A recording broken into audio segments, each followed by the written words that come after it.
Você imagina aí. Só que você está pedindo, Senhor, se revela a mim, se eu quero te ver, se eu quero andar contigo. Irmão, são coisas que eu e você precisamos refletir. Precisamos refletir. Porque veja bem, lá em Atos capítulo 9, quando Paulo estava indo para Damasco para prender os crentes, a Bíblia diz que uma luz, irmão, vem sobre Paulo e ele cai por terra. E de repente ele escuta uma voz. Ele diz: quem é, Senhor? Sou eu a quem tu persegue. Ou seja, só diante de uma luz. Moisés aqui no capítulo 3, ele vê Deus através do fogo, ou ouve Deus, uma voz falando através do fogo. Paulo através de quê? De uma luz. Apesar que a Bíblia diz que o Senhor é a luz. Agora você imagine, irmão, você já teve experiência com Deus? É a pergunta que eu faço a você. Você já teve experiência com Deus? Hein, Cláudia? Você já teve experiência com Deus? É muito interessante experiências com Deus. Então, o Senhor diz assim, buscar-me-eis e me achareis quando me buscar de todo o vosso coração. Só que aqui Moisés não estava...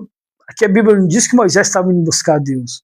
Aqui a Bíblia mostra que Moisés estava apacentando as ovelhas e as cabras do seu sogro Jetro. E aqui Deus se revela a Moisés. Agora você imagina aí. Olha só, o versículo 2. Ali o anjo do Senhor apareceu a ele numa chama de fogo, no meio de um espinheiro. Moisés viu que o espinheiro estava em fogo, porém não se queimava. Então pensou: que coisa esquisita! Por que será que o espinheiro não se queima? Vou chegar mais perto para ver. Ou seja, olha só o que Moisés pensou. Que coisa esquisita, meu. É costume pegar o fogo, e o fogo é costume também o fogo se acabar logo. Mas esse fogo não está se acabando. Agora você imagina aí. Eu vou trazer uma experiência que a Bíblia mostra que quando os discípulos de Jesus estavam num barco e de madrugada eles estavam passando por perigo. A Bíblia diz que Jesus vem de madrugada, irmão, enquanto deles andando por cima das águas. Quando eles vê, eles gritam e dizem: é um fantasma. É um fantasma. Você imagina aí agora. Os discípulos de Cristo estavam em perigo, precisando de ajuda. A ajuda veio. Só que quando eles vê a ajuda chegando, em vez de se alegrar, eles se assustam. Por quê? Porque nós somos limitados, nós somos humanos. E uma coisa que rapidamente entre nós é o medo. É o medo. Você imagina que voltando para Moisés sozinho, em cima do monte, e de repente o fogo. E o pior de tudo agora, desse fogo sai uma voz. Nós temos que ter cuidado, porque lá em Mateus capítulo 12, quando Jesus estava expulsando demônios, e os fariseus religiosos estavam dizendo: ele expulsa demônio porque o chefe dos demônios, Belzebu, está sobre ele. Aí Jesus disse: epa, peraí, que história é essa aí? Vocês doutores da lei, conhecedor da lei, e dizendo que eu estou com Belzebu? Não, pera ainda. Qualquer blasfema contra o Pai será perdoado. Qualquer blasfema contra o Filho será perdoado.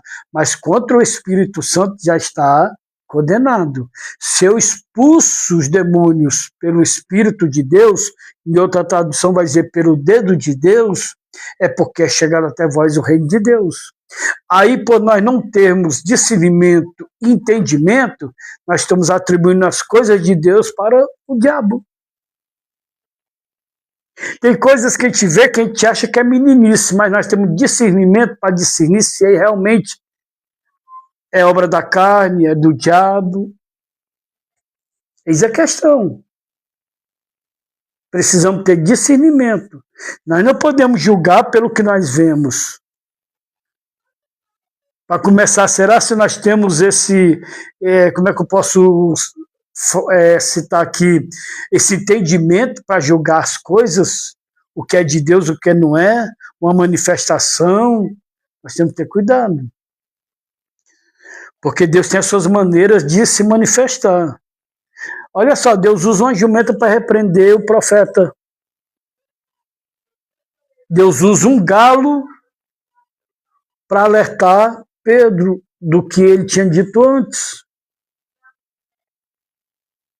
Mas também Satanás usa também uma serpente para enganar Eva.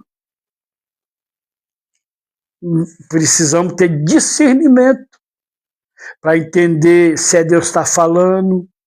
Porque o próprio apóstolo João vai dizer, irmão, que muitos falsos profetas têm se levantado sobre a terra. Será se tudo que eu escuto é de Deus, tudo que eu escuto é de Satanás? Precisamos buscar o discernimento. Porque aqui no capítulo 3, Moisés não tinha intimidade com Deus. Moisés não tinha discernimento de Deus. Moisés ainda não conhecia a voz de Deus. Porque, na verdade, o que Moisés estava vendo, para ele era esquisito. Vixe, o fogo? E não se apaga? Por quê? Não, vou ver o que está acontecendo ali.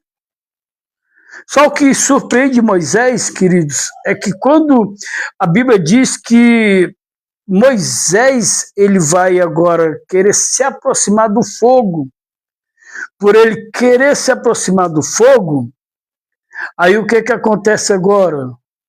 No versículo 4. Quando o Senhor Deus viu que Moisés estava chegando mais perto para ver melhor, ele o chamou do meio do espinheiro e disse: Moisés, Moisés. Que coisa linda, hein? Você sabia que quando Deus te chamar, ele não te chama por apelido? Ele te conhece pelo teu nome. Ele tem o teu nome gravado na palma da sua mão. Hein? Que maravilha.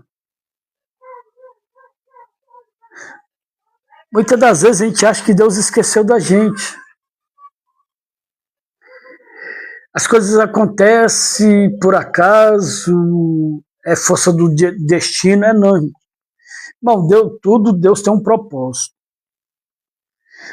Se você for ver a história de Moisés, talvez a tua história não seja igual a de Moisés.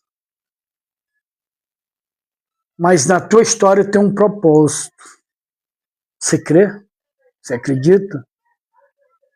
Porque veja bem, irmão, Moisés passa 40 anos no Egito como se fosse filho da filha de Faraó.